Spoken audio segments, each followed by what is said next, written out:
मुझे खानी है बाजरे की रोटी। मम्मा को बोला, मम्मा आज बाजरे की रोटी बनाए। मम्मा ने कहा, ला मैं बना देती हूँ। मैंने कहा, नहीं, मुझे खानी है तो मैं ही बनाऊंगी। इतनी मुश्किल से बनाती हूँ, टूट ही जा रही थी।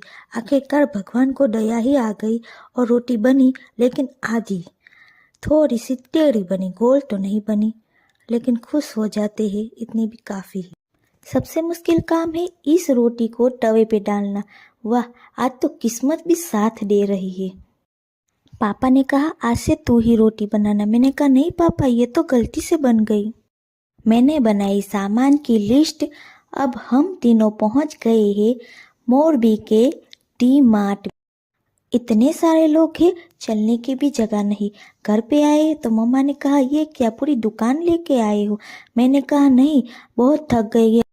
Good night, bye bye.